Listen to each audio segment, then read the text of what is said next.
নবীজি বলেছেন ওয়াকিমিস সালাত, আল্লাহ পাক বলেন ওয়াকিমিস সালাত, হে নবী আপনি নামাজ কায়েম করুন। ইন্নাস সালাতা তানহা আনিল ফাহশাই ওয়াল মুনকার, নিঃসন্দেহে নামাজ মানুষকে পাপের কাছ থেকে বাঁচায়। এখন নামাজ কায়েম করা কি জানার দরকার আছে না নাই? কায়েম কি? আমাদের সমাজে নামাজ কায়েম নাই, আমাদের সমাজে আছে নামাজ পড়া। কি আছে বলেন তো? নামাজ পড়া। পড়া এক জিনিস, কায়েম করা আরেক জিনিস। What is the difference? নামাজ পড়া এন্ড নামাজ কায়েম করা, নামাজ পড়া এবং নামাজ কায়েম করার মধ্যে পার্থক্যটা কি? পার্থক্যটা আমি আপনাদের সামনে ক্লিয়ার করছি। কায়েম শব্দের অর্থ হলো এস্টাবলিশড, প্রতিষ্ঠিত হওয়া, কোন শুয়ে থাকা বস্তুকে দাঁড় করানো। এই যে খুঁটিটা একটু আগে ছিল শুয়ে, দিনের বেলা, রাতের বেলা দেখুন যে মিস্ত্রিরা কাজ করেছে, মাটি দিয়েছে, গর্ত করেছে, পুঁতে দিয়েছে, এরপরে এটি দাঁড়িয়ে আছে, এর উপরে একটা বিশাল সামিয়ানা টাঙ্গানো আছে না নাই? এই দাঁড়িয়ে থাকা জিনিসটা হলো কায়েম। কায়েম নামাজ কায়েম কে? নামাজ পড়া কি? যেই সমাজে নামাজ পড়া থাকে ওই সমাজে মানুষ নামাজ পড়তে বাধ্য হয় না। যেমন আমাদের সমাজে বর্তমানে আছে নামাজ পড়া। মসজিদ আজান দিলে আমি ইচ্ছা হলে মাঠে কাজ করবো, ইচ্ছা হলে দোকানে সময় দেবো, আমার যদি মনে চায় আমি মোটর সাইকেল ড্রাইভ করবো, আমার যদি মনে চায় আমি ব্যবসা করবো, নামাজে যাবো না, কেউ আপনাকে নিষেধ করবে নাকি ভাই? তাহলে যেই সমাজে নামাজ বান্দা বান্দির ইচ্ছার উপরে থাকে, মর্জির উপরে থাকে, চাইলে আমি পড়বো, না চাইলে পড়বো না, এর নাম হলো নামাজ পড়া। আর নামাজ কায়েমটা কি? এই সমাজে পাঞ্জাবি, টুপি, গেঞ্জি, শার্ট, লুঙ্গি, শাড়ি, বোরকা, কাপড়টা এক কথায় কাপড়টা আমাদের সমাজে কায়েম, এস্টাবলিশড, প্রতিষ্ঠিত। এই কাপড়টা এস্টাবলিশড, প্রতিষ্ঠিত আছে বলেই সমাজে কোনো উলঙ্গ মানুষ খুঁজে পাওয়া যায় না। যায় কি না? এখনো যদি এখানে দুই একজন উলঙ্গ মানুষ আসে তাহলে আপনারা তারা কি বলবেন, সুস্থ না পাগল? বিগ বিগ সিটিগুলোতে, বিভাগীয় সিটিগুলোতে, রাজধানীগুলোতে আপনি যাবেন, আপনি প্রায় দেখতে পাবেন কিছু কিছু জায়গায় ল্যাংটা মানুষ আছে, কাপড় থাকলেও সঠিকভাবে নাই, জায়গা মতো নাই, এক ধরনের অর্ধ উলঙ্গ, এই চুল হচ্ছে এলোমেলো, দাঁতে ছাতা, দাঁতে ময়লা। এই মানুষগুলোকে আপনারা কি সুস্থ বলেন না পাগল বলেন? পাগল, তাই কি না? আমাদের সমাজে নামাজ কাপড়টা কায়েম আছে, এস্টাবলিশ আছে, প্রতিষ্ঠিত আছে বলেই এই সমাজে কাপড় ছাড়া কোনো উলঙ্গ মানুষ খুঁজে পাওয়া যায় না। এটা যেভাবে বুঝলেন, অনুরূপভাবে এই সমাজে যদি নামাজ কায়েম থাকতো তাহলে এই সমাজে, বিশেষ করে 56,000 বর্গ মাইল, 90,000 মুসলমানের দেশ এই বাংলাদেশে নামাজ যদি কায়েম থাকতো, নামাজি লোক ছাড়া কোনো বেনামাজি লোক খুঁজে পাওয়া যেত না। ঠিক কিনা? নামাজ কায়েম করবেন কেমনে? স্বাধীনতার পর থেকে নিয়ে শুরু করে এই পর্যন্ত মুলবিরা ওয়াজ করতে করতে মাইকের সংজ্ঞা ফাটিয়ে ফেলেছে। ইমাম সাহেব মসজিদে বক্তব্য দিয়েছে, চাকরি চলে গিয়েছে, আরেক ইমাম এসেছে। যুগের পর যুগ, বিশেষ করে বাংলাদেশে 50 বছর ধরে তাফসিরুল কোরআনের মাহফিল হয়, বিভিন্ন ওয়াজ মাহফিল হয়, লক্ষ লক্ষ মসজিদ এই বাংলাদেশে। এই বাংলাদেশকে মসজিদের দেশ বলা হয়, ঢাকা শহরকে মসজিদের শহর বলা হয়। এত ওয়াজ, এত নসিহত, তারপরেও কি সমাজে শতকরা 80টা লোক নামাজি হয়েছে নাকি ভাই? কয়টা লোক শতকরা নামাজি? কয়টা? 5টা 10টা, ঠিক কিনা? এক এলাকায় ধরুন, এই এলাকায় লোকের সংখ্যা 80টা, 100টা, ফজর বেলা নামাজি হয় 5টা। আমি কি খারাপ কইলাম ভাই? বাস্তব কি না? এটা কষ্ট পাচ্ছেন? নামাজ কায়েম হবে কেমনে? এই কুরআনুল কারীমের মধ্যে আল্লাহ পাক এই কোরআনের মধ্যে 500-এরও বেশি ফৌজদারি আইন নাজিল করেছেন। কয় শতেরও বেশি? 500-এরও বেশি ফৌজদারি আইন নাজিল করেছেন। আল্লাহ পাক যখন বলেন ওয়াকিমিস সালাম, হে নবী আপনি কোরআন তেলাওয়াত করুন, উতলু মা উহিয়া ইলাইকা মিনাল কিতাব, আপনি কোরআন তেলাওয়াত করুন, ওয়াকিমিস সালাহ, আর নামাজ কায়েম করুন। আল্লাহ পাক নবীজিকে কোরআন তেলাওয়াতের মাধ্যমে নামাজ কায়েম করতে বললেন। আর আমাদের সমাজের মুলবিরা, হুজুরেরা এই কোরআন পড়ে নামাজ যে একটা ফৌজদারি আইন, নামাজ কায়েম করা লাগবে এটা খুঁজে পায় না। হুজুরেরা শুধু আয়াত খুঁজে পায়, কোন আয়াত দিয়ে তাবিজ লেখা যায়, কোন আয়াত পড়লে মানুষের বাসায় দাওয়াত খাওয়া যায়, কোন আয়াত পড়লে পরে খুব মজা করে কণ্ঠস্বর ভালো হয়, কোন আয়াত পড়লে ফু দিতে হয়, কোন আয়াত পড়লে ফু দিলে মানুষের জিন ভূত দূর হয়। এই আয়াতগুলো খুঁজাখুঁজিতে হুজুরেরা ব্যস্ত, আর ওইদিকে বাতিল শক্তিরা কোরআনের বিরুদ্ধে সংসদ ভবনগুলোতে আইন পাশ করতে ব্যস্ত। ঠিক কিনা? এই নামাজটা কায়েম হবে কেমনে?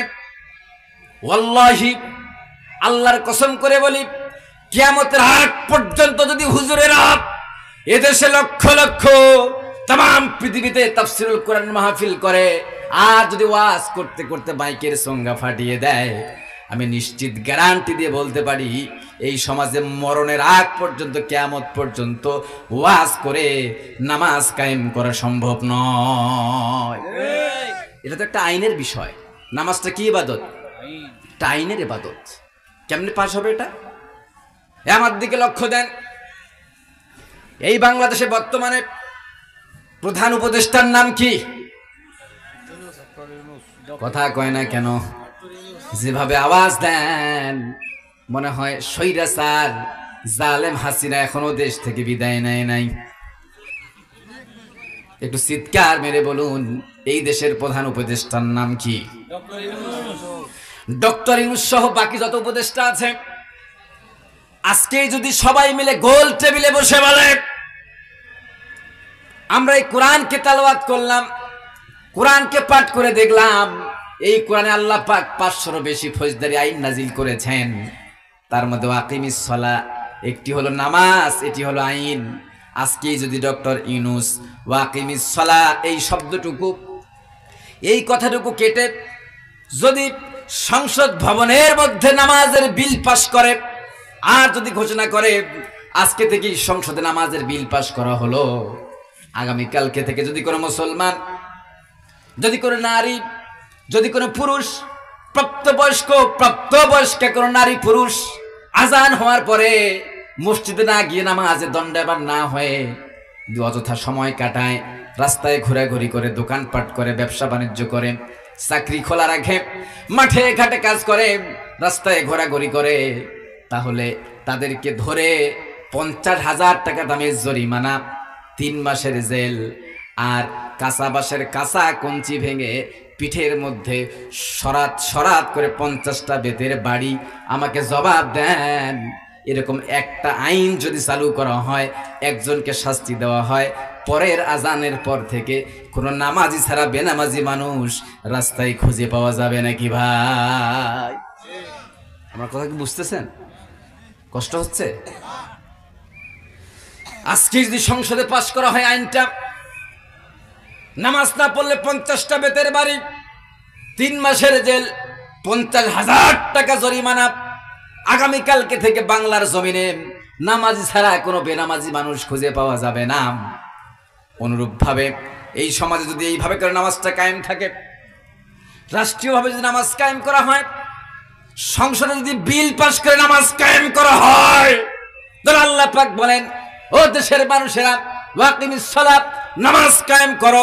যদি সারা দেশের মধ্যে নামাজ কায়েম থাকে রাষ্ট্রীয়ভাবে, ইন্নাস সালাতা তানহা আনিল ফাহশাই ওয়াল মুনকার, লাঠি চার্জ করে, পুলিশ দিয়ে, বিডিআর দিয়ে, সীতা কোবরা বাঘ দিয়ে, দুর্নীতি দমন কমিশন গঠন করে দুর্নীতি বন্ধ করা লাগবে না। শুধুমাত্র নামাজের বিল পাস করলেই অটোমেটিক্যালি পুরো দেশের মধ্য থেকে খারাপ কাজ দূর হয়ে যাবে। ঠিক কিনা? এই সমাজে তারা নামাজি আর যারা বেনামাজি, এই নামাজি বেনামাজির মধ্যে পার্থক্য আছে না নাই? কথাবার্তায়, উঠা বসায়, লেনদেন, মুআশারাত, মুআমালাত, উঠা বসা, চাল চলন, সবকিছুতে বেনামাজির সাথে একটা নামাজি বান্দাবান্দির পার্থক্য আছে না নাই? আর ইন্নাস সালাতা তানহা আনিল ফাহশাই ওয়াল মুনকার, নামাজি হলেই পাপ কাজ থেকে নিজেই যিনি কন্ট্রোল করবেন তিনি কে? তাহলে এই নামাজটা কায়েম করবে কে? আমাকে বলেন। মুলবিরা যদি ওয়াজ করে, সংসদ ভবনে নামাজ চাই, নামাজ চাই, নামাজ চাই, নামাজ হবে? আপনারা যদি মিছিল করেন, ঝাড়ু মিছিল করেন, নামাজ চাই, নামাজ চাই, নামাজ কায়েম চাই, কায়েম চাই, আকিমিসসালাহ, আকিমিসসালাহ, নামাজ কায়েম হবে? এই কোরআনে আল্লাহ পাক আকিমিসসালাহ বলেছেন কতবার? ৮৩ বার। আল্লাহ পাক এতবার বললেন, মুলবিরা এত ওয়াজ করে, মসজিদে বয়ান এত দেওয়া হয়, তাফসির মাহফিলগুলোতে এত বয়ান দেওয়া হয়, বিশ্ব ইজতেমা করা হয়, তাবলিগ জামাতের ভাইরা নিজের খেয়ে নিজের পরে এত নামাজের দাওয়াত দেয়, তারপর 50 বছর ধরে এ বাংলার জমিনে কি নামাজ কায়েম হয়েছে ভাই? কেমনে হবে? কিভাবে হবে? নামাজ কায়েম করতে গেলে এই কোরআনুল কারীমকে সংসদ ভবনে নিয়ে যাওয়া লাগবে।